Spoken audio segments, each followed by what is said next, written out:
Assalamualaikum warahmatullahi wabarakatuh. Pada proyek UAS kali ini, kami akan menjelaskan tentang pengelompokan dataset tinggi dan berat badan menggunakan klasterisasi Cummins.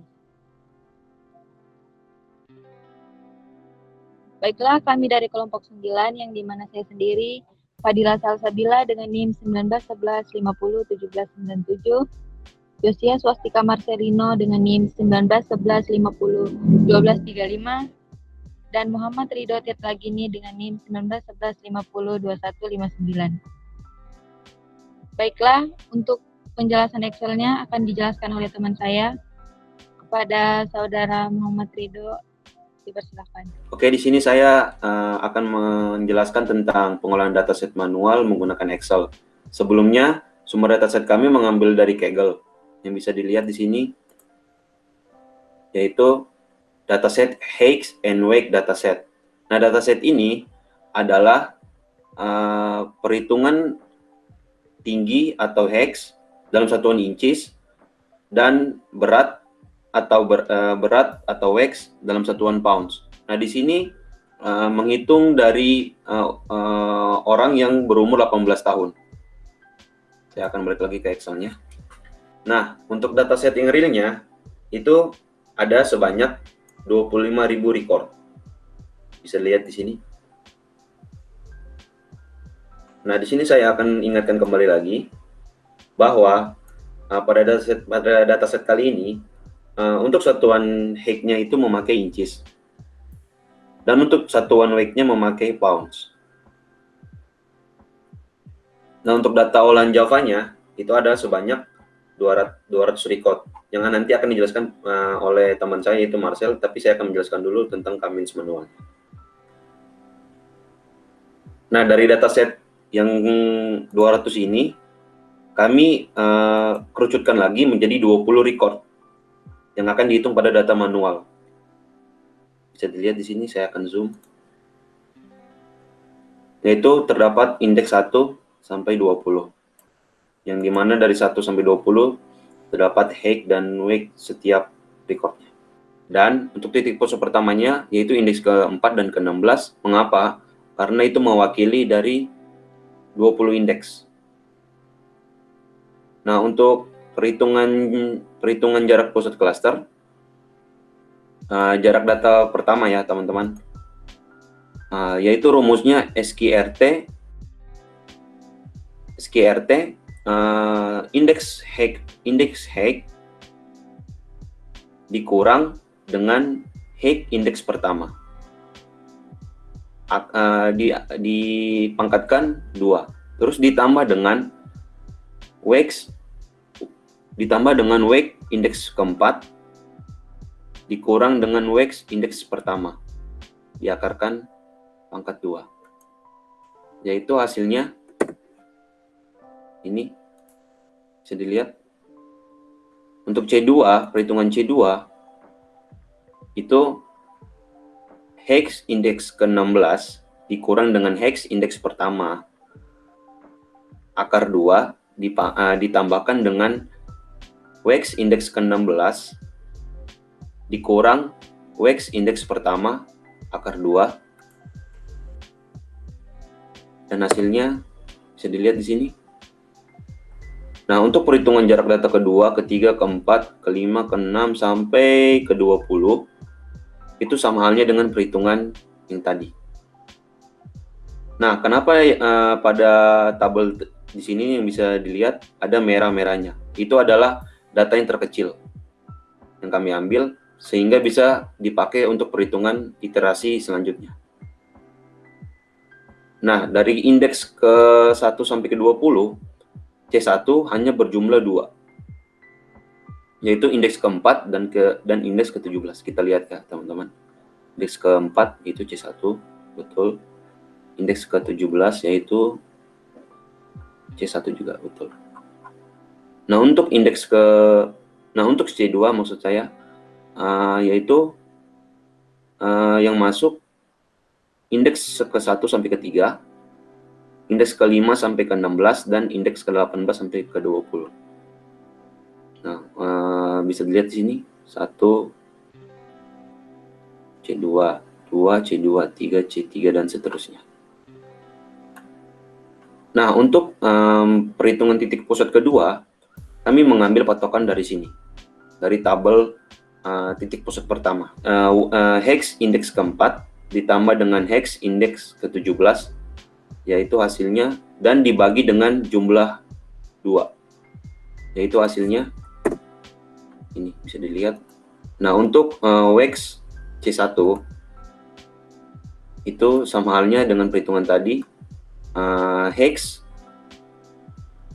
wax indeks keempat ditambah dengan wax indeks ke-17, yaitu hasilnya bisa dilihat yang ini. Nah, untuk perhitungan hex C2 yaitu seperti ini. Indeks pertama, hex indeks pertama, kedua, ketiga, ke-5, ke-6, sampai 20, kecuali 17 tidak dimasukkan, dibagi dengan jumlah yang ini, 18. Yaitu menghasilkan ini, yang ini, bisa dilihat. Nah, untuk perhitungan yang ini sama halnya dengan perhitungan hex. Perhitungan yang wax sama halnya dengan perhitungan yang hex. Nah, sehingga titik pusat yang kedua, yang ini, dipakai untuk perhitungan jarak pusat klaster, teman-teman. Perhitungan ini sama halnya dengan yang ini, dengan yang titik pusat pertama. Nah, yang di merah, yang ditandai dengan warna merah, itu sama halnya dengan yang titik pusat pertama, yaitu nilai yang terkecil. Dan nilai yang terkecil kami pisahkan ke dalam tabel yang di sini, agar bisa kelihatan untuk C1-nya yang mana, C keduanya yang mana. Nah, untuk yang C1-nya itu yang terpilih yaitu indeks keempat, indeks ke-16, indeks ke-17, dan indeks ke-19. Jumlahnya 4. Coba kita lihat ya, teman-teman. Indeks keempat, betul, C1 dia. Indeks ke-16,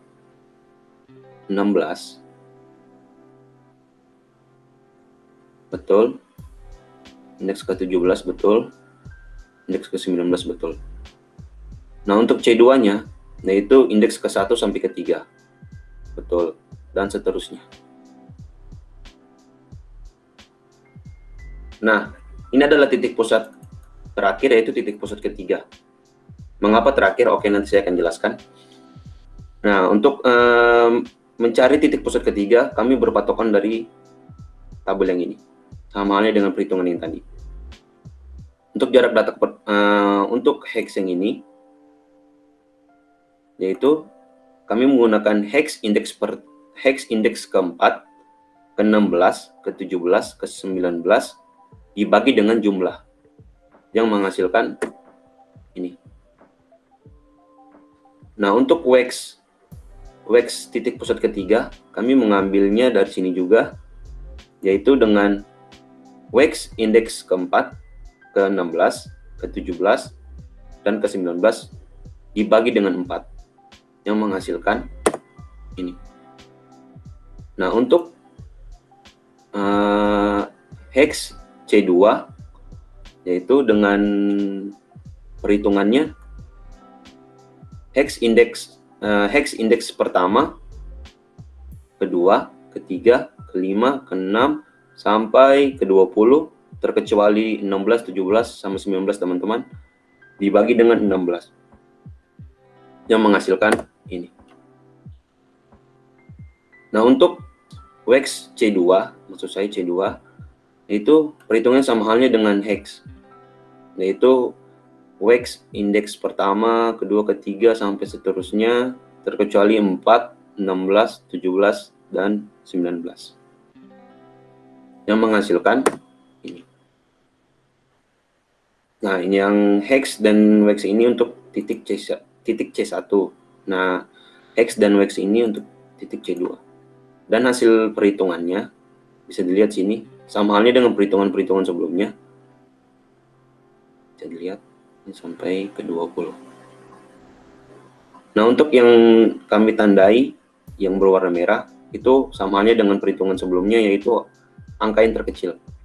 Dan yang terpilih sama halnya tabel ini, sama halnya dengan tabel yang ini. Nah, kenapa cuma hanya sampai titik pusat ketiga? Karena indeks yang pada tabel ini yaitu C1 dan C2-nya sama. Bisa dilihat sini. Nah, indeks 1 sampai ke 3 C2. Indeks ke-4 C1. Ke-5 sampai ke-15 sama. Ke-16 sampai 17 1. Ke-18 1 sama. Ke-19 1 sama. Ke-20 1. Dan jumlahnya pun sama.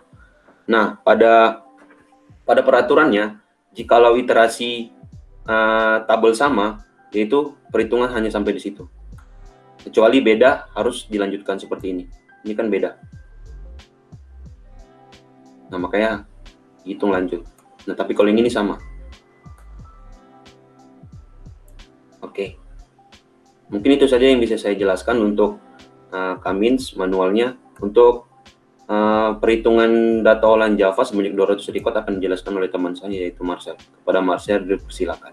Oke, kali ini saya akan menjelaskan pengolahan klasterisasi K-means dengan menggunakan pemrograman Java.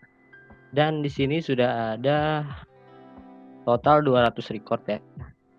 Ini bersumber dari datasetnya dari Kaggle yang tadi sudah dijelaskan oleh teman saya Rido, dan untuk data olahannya kami sampel menjadi 200 record. Dan untuk pengolahan Java, kami menggunakan software NetBeans untuk menjalankan pemrogramannya. Dan untuk sumber program Java-nya, kami mengambil dari GitHub. Linknya dapat dilihat di sini. Dan langsung saja kita demokan bagaimana proyek ini berjalan. Pertama kita buka dulu proyeknya. Di sini sudah saya buka. Langsung kita klik plus, tambah plus lagi di source package dan default package. Dan di sini ada kmeans.java. Kita buka. Nah, di kmeans.java terdapat int cluster number yang artinya adalah ini total titik pusatnya. Karena kami memakai 2 titik pusat atau 2 centroid, maka di sini diisi dengan 2. Dan untuk tiap recordnya ini diisi dengan record yang sesuai dengan dataset yang kami pakai. Record 1 sampai record 200. Dari record 1 sampai record 200. Dan untuk keterangannya, yang ini adalah indeksnya. Ini adalah height atau tinggi. Yang ini adalah weight atau berat. Jika sudah semuanya ditambahkan, kita langsung run programnya. Klik kanan, run file. Dan dia akan langsung menjumlahkan secara otomatis. Dan di sini dapat kita lihat programnya akan menjumlahkan indeks sesuai dengan cluster number-nya. Misal di sini indeks ke-1 cluster number sama dengan 1. Indeks kedua cluster number sama dengan 2. Dan seterusnya sama sampai indeks ke 200. Dan untuk titik pusatnya atau centroidnya ini ditentukan di sini. Height centroidnya 659778. Weight centroidnya 1261832. Dan untuk centroid keduanya height centroidnya 6956008 dan weight centroidnya 1272628. Dan untuk pemrograman Java ini, kenapa di sini tidak dikasih koma? Karena jika dikasih koma, maka pemrograman Java ini akan error karena Java ini kan dipisahkan oleh koma gitu, di-split oleh koma. Maka jikalau kita kasih koma di sini, maka itu akan error Maka dari itu, kita ubah formatnya jadi general agar tidak ada koma. Oke, sekian presentasi dari kelompok kami. Kurang lebihnya mohon maaf. Wabillahi taufiq wal hidayah. Wassalamualaikum warahmatullahi wabarakatuh.